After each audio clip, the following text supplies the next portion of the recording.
What up, my freaks? RuinusInsight here with part 53 of my Total Warhammer 3 Ikit Claw Immortal Empires campaign.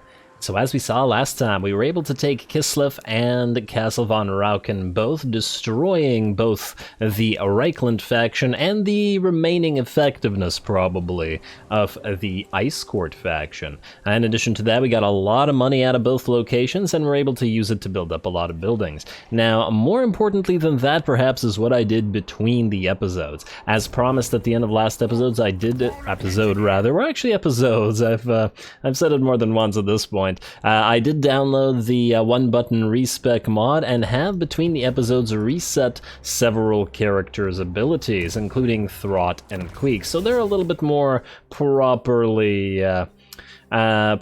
attributed, or at least their points are so far. I also did manage to get Lightning Strike on several of our lords, as we will probably be needing it for the endgame scenario. I actually usually, 99% of the time, or at least before Warhammer 3 and before the endgame scenario was a thing, I pretty much always avoided Lightning Strike, because frankly I usually kind of enjoy fighting 2 or 3 armies at the same time. It's usually pretty awesome, but when there's like 8 dwarven stacks, or whatever the number of stacks is gonna be, it's a little bit much, and I'd rather have the ability to use the Lightning Strike when needed. But that wasn't the only thing that I did between the episodes. I also took like an hour, and it was a huge pain, to do itemization for everybody. So lots and lots of item changes for lots of heroes and lords. Most of our items have been attributed, not every single one, or assigned rather, but I'd say about 70-80%. We are saving a few for a few more lords and heroes and whatnot, and that's going to be pretty good. That said, I've only assigned stuff to non-immortal units, as in, or rather, I haven't assigned any stuff to non-immortal units. Only immortals get the items, as it would be unfortunate to lose armies and then lose their items along with them, and I fully expect to lose at least some armies when the endgame scenario arrives. Anyway, and now it's time to move, so let's see what we got. Ikit, obviously you don't need to do anything. You stay here for at least a couple more turns. We will be fighting lots of Grom's stuff shortly, and yeah, I think it's going to have a lot of work to do up here. I'm actually hoping that what he can do is destroy the main stacks that Grom spawns at the Massive Orc Hall, and then hopefully Garth can actually take care of the rest of the faction. That would be ideal, as it would free up Ikit to essentially fight other dwarfs, fight dwarfs in general as soon as possible, because Ikit's army is the only one that we can be 100% sure can take out as many dwarf stacks as he likes, because his army is just too ridiculous. Though he is pretty far away from the main dwarf spawns, so that may be an issue, though he is reasonably close to Karakazor. Zerixil's only down here. We'll see. Anyway, speaking of Garth, you, my friend, need a couple more units to be built. Do you have any heroes that we can build here? No, unfortunately not. Probably could have built a Packmaster, but at level 1 it probably wouldn't have been, or a Chieftain. But yeah, that wouldn't have been too much point. Alrighty, well that's fine. Oh, also, You're actually not immortal, which is not so great, because I did give you items without realizing. Well, too late now. You are able to reach Karak-Ziflin in 1 round, yes? Yes, okay, perfect. Okay, so if you are able to do that, and we have 2 turns remaining, meaning you can recruit to full, in which case, first of all, wait, is there anything really useful that we can get in 1 turn from the global recruitment? Doesn't look like it, though. If we wanted to, we could skip on 12 mana. And recruit at Karak-Ziflin instead. That's an interesting choice, because we don't have... Wait, Winds of Magic is blowing here, and it's tempestuous here. Wait, so blowing means what exactly? Tempestuous means +10. Is blowing 0, or is it +5? Why does it not say what it is? Calm is -10. Maybe blowing is just exactly 0. Wait. Yeah, strong is +5, so I guess blowing is just nothing. 12 mana. It would enable us to, for example, get some Deathglow Bombardiers in here if we really wanted to. You know what, let's leave Garth until last. We want to figure out whether we want to get any more global recruitment going anywhere else. Mutin, you're moving to Xeric Zil. Let's keep you... wait, weak. Blowing... what are we here? And this is also weak. Alright, I guess we're moving into Xeric Zil where at least we won't be losing any mana. Go, go, go. You also don't have items, but obviously you are mortal, and you may die here. In fact, this is fairly likely going to be Mutin's last fight, which is a little bit unfortunate considering he's been around for a long time, but he's a builder, so I don't really care about him nearly as much. But we'll see. Who knows? Maybe he'll survive. Also, Charge Lock. Now, you could take Zavastra, but I'm not sure we care about Zavastra either. Maybe we're better off moving to Norden and then grabbing it. Maybe by sea so that you don't suffer attrition as well, mostly because this will actually finish up this province. Of course, who knows if there's enemies here, but if we have to retake Castle Von Rocken, we could just retake it. Alright, you know what we'll do? We'll move Bok the relatively harmless down here. Just to see if there's any stacks there, and if not, we'll go by sea to reclaim Norden. Actually, wait. Are you actually able to reclaim ruins by sea? As in, are you able to land in a ruined port? I feel like I haven't done that in a while, so I'm not sure. You know what? Just move by in camp stance instead. Like so. That'll guarantee it anyway. And our Winds of Magic will be fine as we are. Alrighty. We may even move out to Salzenmund as well, because it is a territorial capital. I'd love to steal Dietershof and hand Longship Graveyard. It would be ideal to actually kill the scaling. Maybe we'll do that later, I'm not sure. And I gotta think about it. We'll have to betray them to do so, and a few of our allies probably won't like it. But it might be more beneficial for us to actually have those territories ourselves. Anyway, that's Charge Lock. Throt you. Ooh, you're right beside Vitevo. Yeah, go for Vitevo then. Alright, go for it. Sack it, occupy it, etc. And Decisive Victory should be easy enough, and yes, you get the Banner of the Under Empire. I guess we should put that on Throt and not on Gorich. We could get him also the Banner of Verminous or Clan Supremacy, or I don't know, something like that. Verminous Supremacy, I don't remember. Put one on Gorich as well, just to power both of them up. Gorich is getting pretty strong at 645. I did give him the Executioner's Axe as well, so he has Sundered Armor. But I'd like him to get over 1,000 attack at some point. Anyway, I'll resolve that. And sack the place.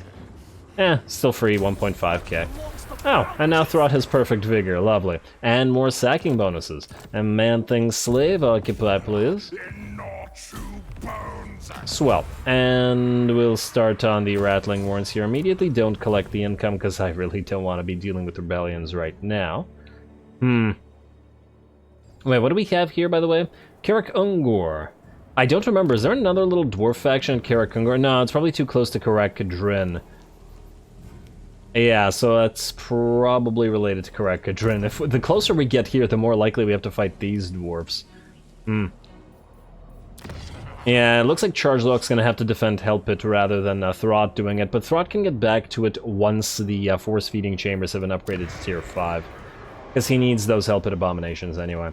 Anyway. Morphific, where were you going, my friend? Oh right, we were having to try to decide between whether we send you up here to deal with the dwarfs, or send you up here to deal with the orcs. Either way, kind of a question. Oh damn, calm Winds of Magic all over this place. Not so great. It is actually tempestuous here. I wonder, would you be able to reach Ekrund in one go? You could if you marched. Nah, it doesn't quite look like it.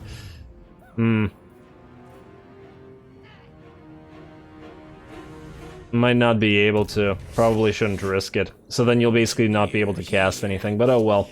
Not anything we can do about that. Alrighty, you, Morphific. I mean, at the end of the day, these guys will probably come out and still attack either Bitterstone or Dragonhorn Mine, so we could very well stay here and fight them. On the other hand, once again, I do find the dwarfs a little bit more threatening. I assume that the orcs don't spawn with full WAS stacks. Though, of course, once again, that is an assumption. I have no idea whether that's the case or not. Hard decision as to whether to send Morphific up there. Yeah, you know what, nonetheless, I feel like I'm more concerned about what the dwarves might do than the orcs. We could always also just position him, like, between various forces. I wish he wasn't losing magic to this, though. You know what? How far can he move when in channeling stance? Yeah, let's move him in channeling instead. Alrighty. Mutant, you're good. Morphific, you're good. We're gonna need to also probably do a little bit more global recruitment with you guys. You're exhausted, Mr. Nurglost. Assassin, however, you are not. And let's have you, I guess, assassinate this Goblin Big Boss, if you can manage it. And you can manage it. Well done.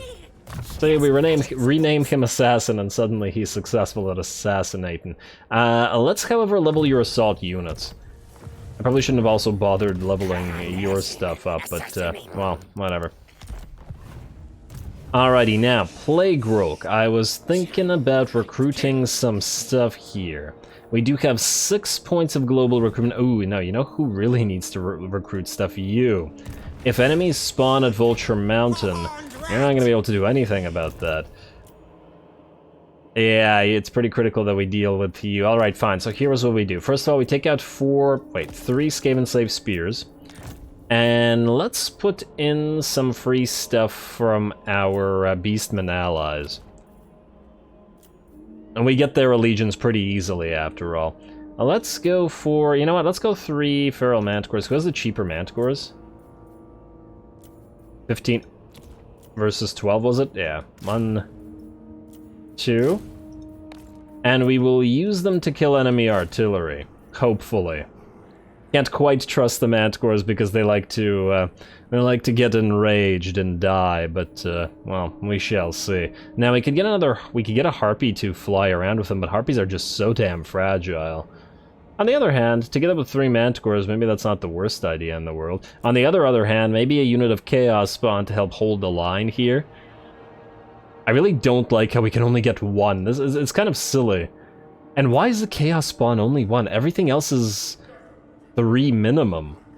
Why? What is somebody explain to me the purpose of this design? Are Chaos Spawn of these guys that good? Did the devs think that we could somehow abuse the ability to get Chaos Spawn of all things? I mean, they're fine, but they're hardly crazy units. Well, whatever. We're getting them in here. Alrighty, these 4, some monstrous units for you. And I guess we'll probably want to at least global recruit a little bit. If nothing else, it'll probably have to be some Plague Claws. In fact, let's just take a look here. Vulture Mountain has basically no ranged units, so I'm thinking we probably want to replace, say, more of these with more Skaven Slave Slingers. And let's get you... Technically we have 2 turns, don't we? Just see here. Yeah. I assume the enemy can't attack immediately.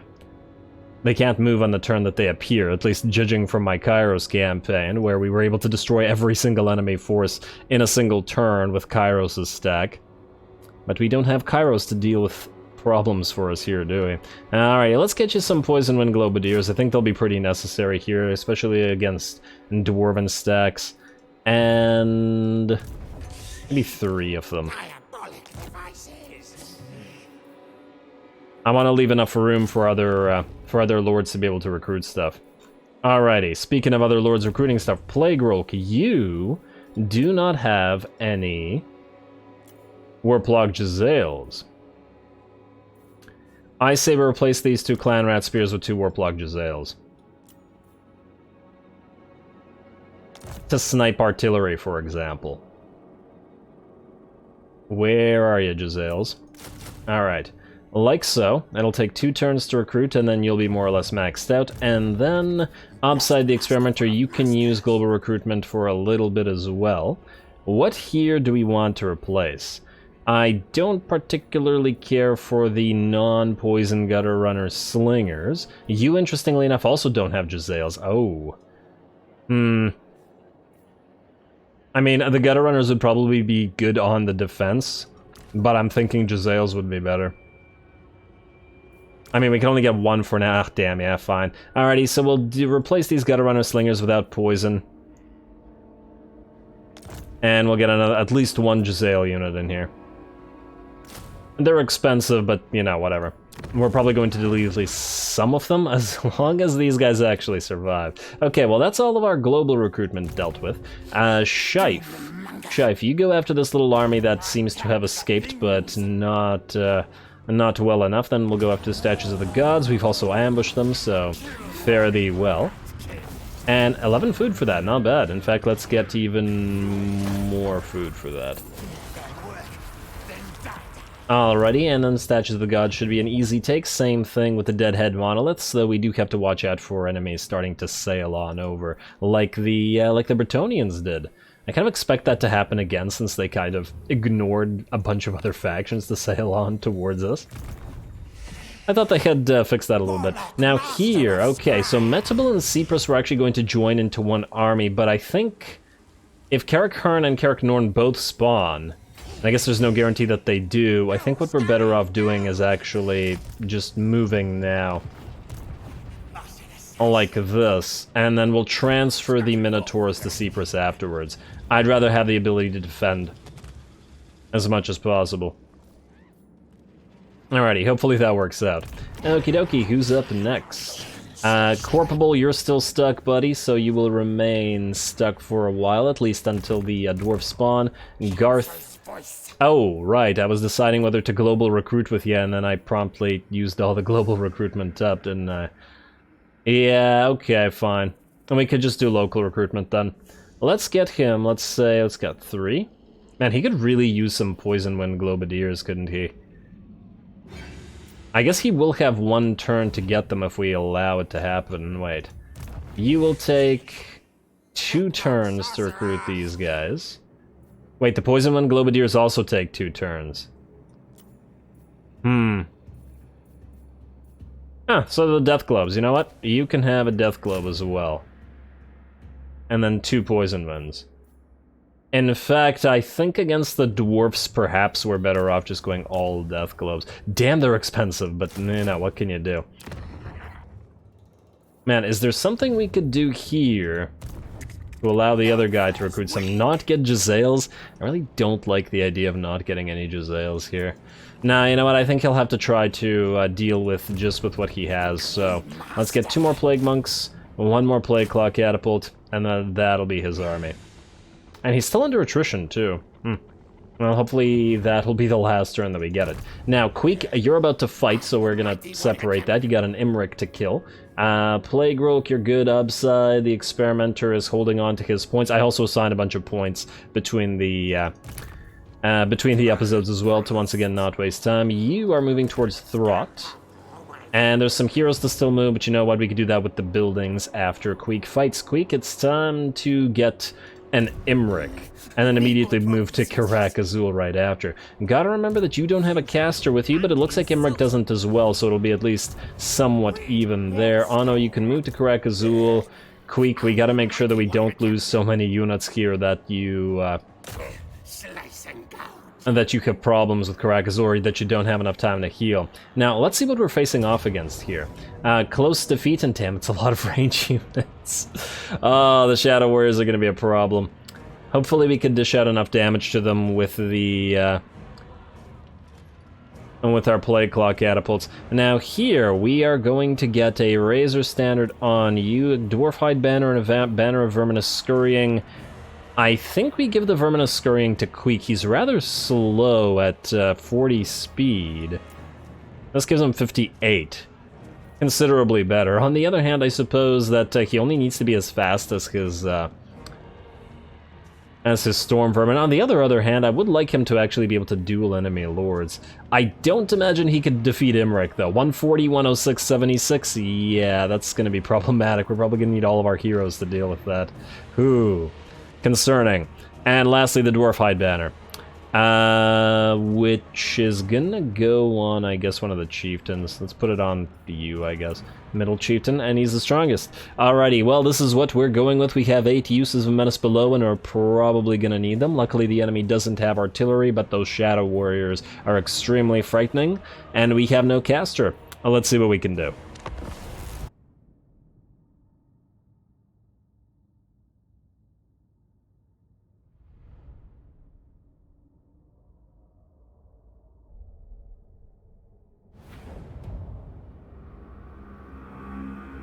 Good. Thank one better made. Alrighty, finally QUEEK gets to play, and against Imrik too, it should be fairly challenging. Now obviously, we don't know how we can, or to the degree to which we can heal up if we take damage here, and obviously with the Karak-Azul dwarfs likely spawning, or I suppose possibly spawning, we can't risk too much damage to our army. Thus, we are going to go for a pretty long bombardment here, trying to lose all the ammunition on all of our massive numbers of plague claws before we start moving into the actual settlement. Now obviously we can't actually see half the enemy army. The shadow warriors are all hidden, so we will have to wait to kill them, but there is still a decent amount of regular units here that are not hidden that our bombardment can attack. Plus, on top of that, we do have the ability to summon a bunch of clan rats via the menace below, so we can simply use those to occasionally uncover a few of those shadow warriors rather, and then bombard them. Alrighty, well, Plague Claw's not getting very accurate against these archers here. They're barely even moving. Come on now, Plague Claws. Try a little bit harder than that. There you go. Get rid of these damn archers. Also, I really like that this entire area is like really red, which feels right and appropriate considering this is a Clan Wars attack. Or, well, I mean, sort of Clan Wars. I mean, in the sense that we have Clan Wars as a subordinate clan. Actually, it would be neat if they added the ability to choose the colors of confederated armies. Like, you get the confederated factions colors as well, and you can have some of your units take those on. Because I'd love, for example, for QUEEK's army to be in classic Moors colors, rather than our Skryre colors.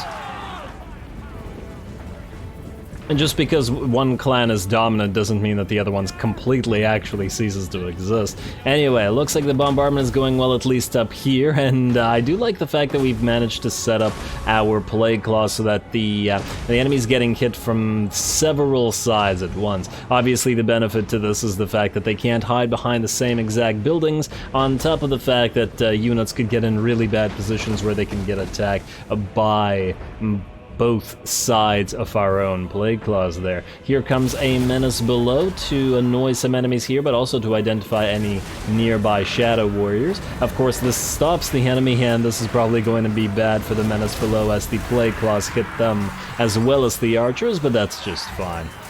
And they should be used to that. And here come those shots from those shadow warriors. Yeah, the menace below clan rats are really not going to last a long time in these battles.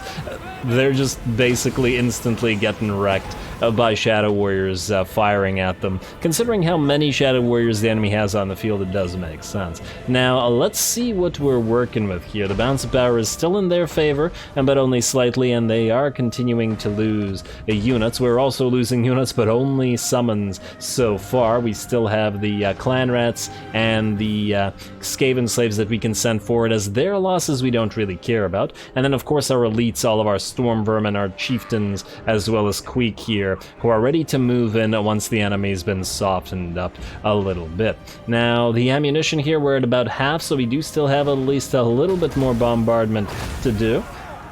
Would have been nice to have at least a couple mortars in this army as well, so that it was a mix of mortars and Plague Claws, but I think they're a pretty decent choice for sieges here, at least like this. If we had warp lightnings, this would have probably not gone so well. Though I suppose they could have at least shot Imrik out of the sky. They wouldn't have been able to do too much to the enemy shadow warriors, and frankly, the latter are probably the bigger threat here. And now, wow, look at this little tiny unit that's still alive somehow. 8 archers, 359 HP, and they're managing to fire at one of our Plague Claws.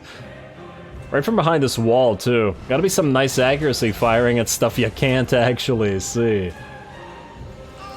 At least with artillery, the artillery crews are used to doing that sort of thing. Though I suppose they can see where the artillery shots are being lobbed from, so they could just lob their arrows back there as well. So it does kind of make sense. Anyway, here comes another clan rat unit. That little tiny unit annoyed me sufficiently to the point that I decided to just summon the clan rats to get rid of them, and it looks like they have actually shattered now. The enemy has also moved up a unit of shadow warriors on top of this barrier here, which I guess leaves them visible, and because our plague claws can all start firing on them, which works for us, as it is the shadow warriors that we really need to kill. Also, as you can see, there are enemy shots coming in from the enemy towers that have been built up, and the enemy is getting more and more of them up and running, which is not as great, I suppose. Though that said, they have continued to take more and more damage. And we still have a decent amount of ammunition remaining, so I think it's looking pretty good in our favor, even with the towers coming up. Alrighty, keep attacking those shadow warriors. It looks like the barrier actually works fairly well to counteract the plague claw catapults, if nothing else. A decent amount of the shots that just outright miss. And then of course the entire unit can't get hit. And of course once the barrier goes down they'll still have problems, and they are still getting hurt. I feel like the warp lightnings would have actually been better at this particular thing, but not anything else in this situation. Ooh, very nice shot though, knocking all those units off at once. And it looks like this barrier will drop shortly. Oh, the extra range that this offers to the Shadow Warriors is probably also kind of unfortunate. They're going for the clan rats here, interestingly enough, rather than the Skaven slaves, which are running at them.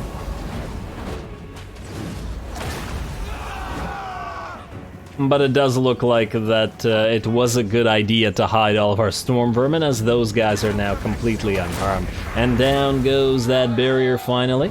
Huh, does your unit take damage from being on top of a barrier that gets, that collapses? I wonder. Like, you know, in the manner that when a unit is on top of a tower, or on top of a wall rather, and the wall gets destroyed, it gets badly damaged. The unit, I mean. I wonder if there's at least slight damage from barriers. I never looked into it, but I am curious. Anyway, now we're moving into the city. As we can see, several of our units of Skaven slaves from QUEEK's army, as in not summoned units, are making their way into the city. They're obviously going to get absolutely destroyed, but the purpose of this is, at least in part, to identify more Shadow Warriors for the rest of our ammunition to continue doing work, though we're now down to about a third or so. We're actually going to move forward and then back off a little bit, identify some enemies, force some more enemies forward into bombardment, and they can give chase. And I feel like this is absolutely something the Skaven would do. Take advantage. Skaven, they are everywhere. Take advantage of this, but also use Skaven slaves for bait. This is absolutely appropriate. Also, this is very festive. We got the green, plague claws slash the plague goo, and then the red background or whatever. I guess, is this a glow from the lava? It's not cornate corruption here. I wonder why this entire place is red like this. Not that I'm complaining, and as I said, it's quite festive, so I do appreciate it.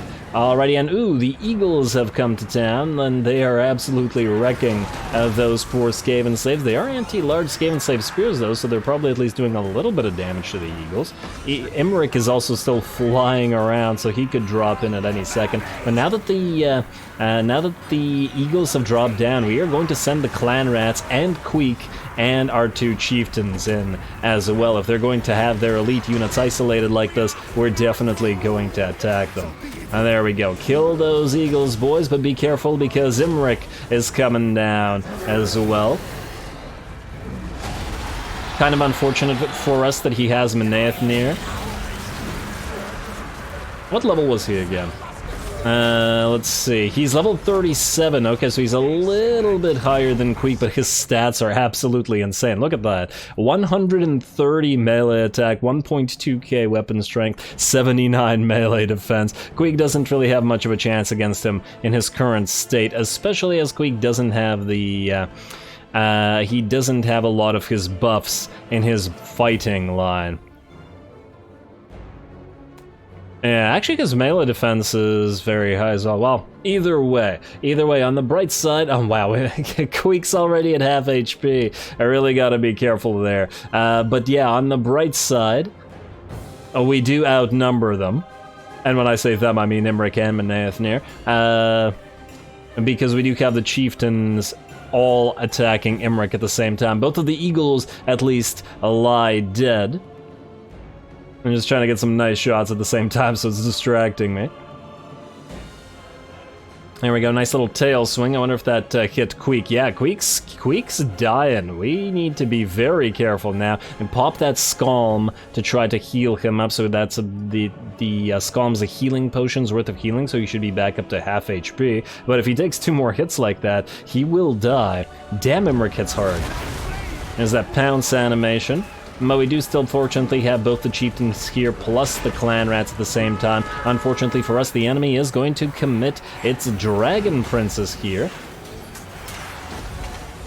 And they have come down to play. But we are going to start targeting them with our plague claws shortly, as long as we can try to keep them pinned here with our clan rats and possibly more units as they move in. And there's the second unit of dragon princes as well.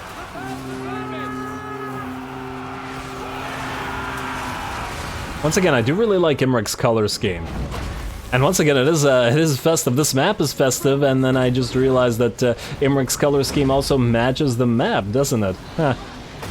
Alrighty, well that's just swell. Oh, and it looks like the Dragon Princes have forced the summoned clan rats at the least to rout. Here comes a piercing bolt of burning on top of our clan rats, unfortunately, and Imrik still continues fighting our 2 chieftains, though now, as we can see, the little crossfire of our plague claws coming down on those Dragon Princes and starting to do damage. Both Dragon Prince units are now at half HP. Imrik is actually quite beat up as well, dropping down to maybe 15 to 20%, so that's looking very nice. QUEEK has backed off and tried to hide behind this little building here so that he doesn't get killed by Shadow Warriors, but as we can see, the balance of power is about 70% our way, and the rest of our units are now moving into the city. All this done without having to commit our storm vermin, just clan rats and Skaven slave spears, so that works out very, very nicely. Especially as our,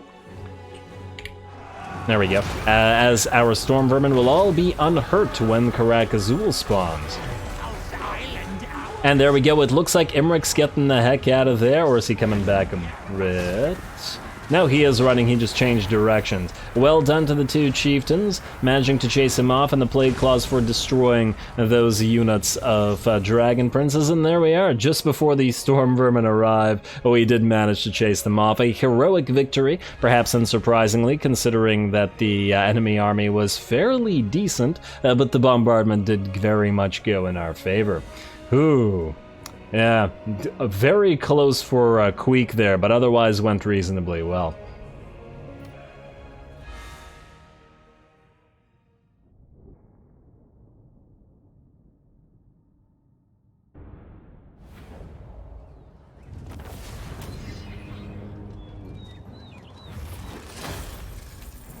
Ooh, alright, very close on QUEEK there. He may be the most vicious rat in Skavendom, but he's not ready to face Imrik and, and Imrik's dragon, I suppose, as well. Still, we did manage to pull it off. It looks like our catapults did the brunt of the work there, which is not surprising, and frankly, it would have been a lot more difficult if we didn't have the catapults to rely on there, so I'm pretty glad that we did end up building them. We're going to occupy the place right back. Don't even bother sacking it, because it is our own territory.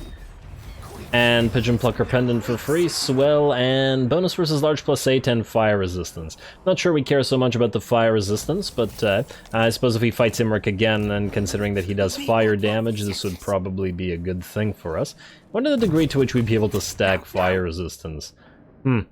There's certainly some units that have insane amounts of fire resistance that would probably be pretty obnoxious there, facing off against phoenixes and against fire damage dealing lords. Also, QUEEK, you leveled up twice, eh? Not too bad. Where did that Pigeon Plucker Pendant go? I guess it didn't go on any unit. Okay, that's fine then. QUEEK, let's level you up immediately. Now, you have Renowned and Feared, and you have Whip Smart. I guess we probably want to get Warp Smart for the Plague Claws, though they aren't at rank 7 yet. They'll probably reach there relatively soon. And I do imagine we'll be keeping at least some of them in this army. On the other hand, we could go for Quartermaster, or we start making QUEEK a proper fighter. And maybe that's the better way to do it, especially since we can't activate Warp Smart right now anyway. Or make use of it anyway. And we do have a relatively limited amount of points as well, so we do want to make sure that we get QUEEK trophy heads, as it is quite good. Alrighty, let's get your warpstone weapon. It is free magical attacks after all. Now let's get your tail weapon. And then we'll spend at least 10 points making you a stronger fighter. I don't particularly care about Ruin and Decay, but yeah, this is all vanilla. Other than Blade Master, Thickskin and Ruin and Decay are both kind of garbage, but at least we have Blade Shield and Woundmaker here. Scarred Veteran may be useful, but QUEEK doesn't really have that much health anyway, so it's not crazy useful either. And frankly, I'd probably rather have Quartermaster, since Storm Vermin are insanely expensive. Anyway, let's level up Black Iron Mine immediately, and let's get that sump pit up and running. I really miss materials at sea. Everything's going to be so much more expensive now. And you can get growth, and you can keep leveling up that scrap heap. Do we want to level up these guys? You know what? Let's keep everybody leveled now. Now that I've spent time leveling everybody else up, it's probably a good idea. You can be elusive, my friend, and then you... Oh, you guys are done pretty much everything that's good. Not quite everything, but most of it. So let's get your fervor. And then let's get to you the same thing. I guess you guys are in... Oh, no, you're definitely Blade Shield and Deadly Onslaught. You're a slightly lower level. Alrighty, well, now you're good. Alright, now it's time to move the heroes before going next turn. So... Nurglost, I believe we've moved you, because, oh yeah, you're exhausted. Plague Rolk, who are you again? Oh, you're one of these guys. Yeah, we want to send one of you north.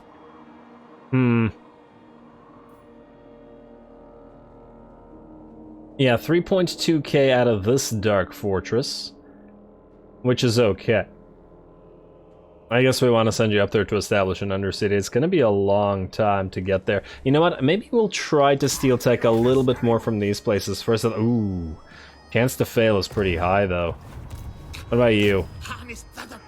Okay, yours is a little bit better, because I guess you're higher level. No, just... okay, fine. You do those. 54 and 46, failure, but at least you didn't die. And, okay, 81, but 11% versus 5%, so you're actually less likely to die at Fort Strogov. Yeah, the problem is these guys don't have anywhere to steal tech from now. I guess we send one of them down to Vlad, and the dwarfs. I guess the dwarfs will be around for a while. Plague Rolk, you go down there, then we'll keep Arcstorm here for now, and then we'll send him up north to start stealing, maybe from Hag Grief, and then we'll go to the Dark Fortresses once we're ready. That makes sense to me. Alrighty, who's up next? Ratmech, you were going to Nagarond for the purpose of establishing an Undercity there next turn, and perfect, you've arrived just in time. It's got a decent amount of money. Not as good as I would have liked, actually. I was hoping it would have been at like 4k and or something by now, but at least we can set up... start setting up Undercities in these territories. And anybody else need to move? Doesn't look like it, so it's building time. Okie dokie, so Land of the Dervishes. We'll start with you, Plain of Tuskers. We will need walls up here ASAP, and I guess we'll upgrade the Warren as well. Auckland, Ergig, you cannot get... okay, fine. Let's go for you. We don't actually need the rubbish pit here. Krudenwald will upgrade... yeah, we'll upgrade you and we'll get the growth here. As well as that expansionist planning. Oh man, buildings are suddenly so much more expensive. It hurts. Okay, more growth here. Next up, Shifting Sands, and lots to choose here. And I guess Casa Bar is probably the way to go. Although, they might just attack Bagar and Antok. Antok is also fairly likely to get attacked, but we might actually have to hold Casa Bar against thousands upon thousands of dwarfs, so I think that's still going to have to be our priority. We'll upgrade both these nest nurseries, and we'll start building walls here and there. And then we'll move on to Eastern Oblast. Volksgrad Yechichnov Kazi. Nevkazi is the most under threat because of the orcs, so I guess we'll start with you. We will have her upgrade the wood here. Southern Badlands. Granti Mingol. Ooh, we gotta keep an eye on things that may need walls up and running shortly, especially since we're running out of money. Like, for example, stuff around here. This is just a rubbish pit, although, well, now the recruitment cost isn't all that useful to us. I think the walls are good here. What about here in Varenka Hills? No, nothing to be upgraded there. Does that please just go away, Skaven Plague, please? Alright, what about down here? Maybe there's more walls to be built. Talakwa, you were just taken. No, okay, it looks like we're good. We could just move down the list, essentially. Where were we down said list? Alright, Riverlinsk, let's go pottery, let's go warp forge, and let's go warp lightning capacitors. Free food out of that, anyway. Needling, yes, breeding pit, and I guess rubbish pit. This province will probably be generating decent amounts of cash. What's the likelihood that Needling gets attacked? Considering we're at war with Vlad, pretty highly likely, so yeah, let's start building that warp bomb thing here. And frankly, the dwarfs are going to start moving through all those territories shortly. We're gonna need the clay pit here in Zandri. Black Mountains, Carrick Hearn, yes to the warp lightning capacitors, and oh man, we're almost out of cash. Northern Grey Mountains, go for the Overseer's Lookout. River Brienne, yeah, we won't be able to build everything that we have access to right now. Bell Foundry for you, please, and then a couple more, and then you can switch your stance or your commandment. Yes, let's max out the salt. Let's get that warp lightning capacitor here, and I believe that's all that we have money for. Yeah, I think later on we'll definitely send a rat army out to sea. We need some sea rats. Hopefully we can someday find another materials at sea. I also do have to wonder whether it would be beneficial to try to actually defend Fortress of Vorag, as in to just set up a temporary lord here.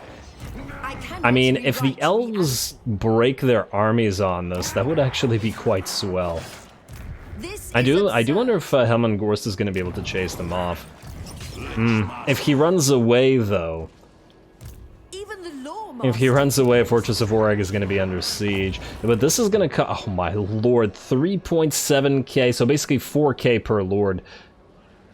No, you know what, I'd rather lose Fortress of Vorag. If Covert Choke Points comes up, if it actually gets built, then yeah, we'll keep it. But if not, this isn't really an investment, considering the fact that we got it for free, so I'd rather not waste our time with it. Alrighty, let's end one more turn. Lord not moved, which lord could... Oh, that's Corpable, yeah, that's fine. Unassigned skill points, those are being saved on purpose. Garrison Lord not moved, that's Corpable, wait. Oh, it was Ikit that hadn't moved, alright. Commandment available. Karakazul. Is there anything that'll help us fight? No, there is not. Unfortunate, but expansion is planning, you go. Alrighty, now we end the turn, and if we get attacked, we will get attacked where? I don't think anywhere. I don't think anything's close enough to actually attack us right now. Which means we're good. I mean, I suppose there could be a hidden army here, but... yeah, it doesn't look like it. I'm quite curious to see what'll happen here, though, so let's find out. Ooh, also we got a pretty important piece of research coming in. We also gotta really watch out for our Khornate allies getting killed, because I'd really love to get some of their cav into Ikit's army. I suppose if push comes to shove, we can put Mournfangs in his army instead. But I'd still prefer Blood Crushers or Skull Crushers. And what do we have here? Mordheim gets attacked again, this time with a full stack. That's fine, we've always been expecting to lose it. They can have it. They can have it, and the dwarfs are coming here anyway. Hopefully they'll actually be at war with Vlad's faction, instead of just us. Oh, is it time? It is time. We have been expecting this. Corporals are going to have to deal. They're probably going to immediately attack Antok. There's not much we can do about that. Damn, this is not an ideal time for this to happen. Oh well. What can you do? They haven't moved out. Oh, that's actually even more annoying. I actually would have preferred that they moved out. Maybe we try to set up an ambush for them. Right of Primeval Glory for Talakwa. Ooh. Well, that ain't so great. Let the bell scream, scream. That really ain't so great. Wait, Rite of Awakening performed eats settlement sack more time, that's fine. Settlement receives Plague Middenstag. That is irrelevant. I believe that's one of Festus's plagues. It's not the stupid Skaven plague. Loyalty crisis averted for Bok, great. And there's that tech, so armor, weapon strength, and missile strength for various nice units. Some nice upgrades there. More plague, more... Oh, for the love of stop the plagues. Alrighty, now, Chef, you could obviously attack this, but we'll see. Actually, in fact, I want to see... Are you guys ready to peace out yet? No, minus 14. Maybe if we kill that army. I'd really prefer to not have to keep fighting these guys here for a little while. Yeah, especially with the end being nigh with one turn. And ooh, these guys are actually backing off. Nice. It looks like Skryre will live to fight another day, or live to give us recruits another day, if nothing else. Now, you, Mutant, you have only, well, I guess the end is 9-1 turn, so you're moving into Ekrund, and you're staying there. You two are still going to QUEEK. Unfortunately, it looks like you won't be able to reach him, but we did suspect that to be the case. Tricky, oh damn. I don't like the fact that you're here. He's probably gonna go after Beric de Wazbag. Okay, you know what? I think we're gonna have to move more Morphific up. Why is everything still attrition-y? Barren Wasteland, Barren Wasteland, for the love of... Okay, well, I think you're gonna have to jump then. We're gonna have to leave the orcs to Mutant, as in the orc-slaying Mutant. Technically, he hasn't slain an orc yet, so he'll learn his name if he actually manages to do so. Let's jump it here. If this guy takes Beric de Wazbag, then hopefully you can help out. If not, well, all these armies need to be here to deal with the massive influx of dwarfs. And I believe with that, I think this is probably a good place to call it. We're pretty much out of time. Quick move to Karak-Azul, please. For when the Karak-Azul dwarves spawn. And the end is nigh, so next episode we will finish up whatever battles and whatnot, and admin that we can. And then pop that last turn, and then watch where the enemies spawn. We'll be probably a little bit careful about not overdoing it. I do want to immediately upon the enemy spawning and get to that recruit defeated legendary lords mod, because I'd really love for them, for the 3 missing legendary lords to come out and help with this. And break their teeth upon the enemies and such. And now that's suspicious. Why are you all the way at Brienne, Why are you here, Grom? They can't use allied ports. So what, he's going to be attacking Brienne as soon as that end is nigh pops, so next turn he's conveniently right beside one of our settlements. Oh well, what can you do? Might actually be beneficial to pop a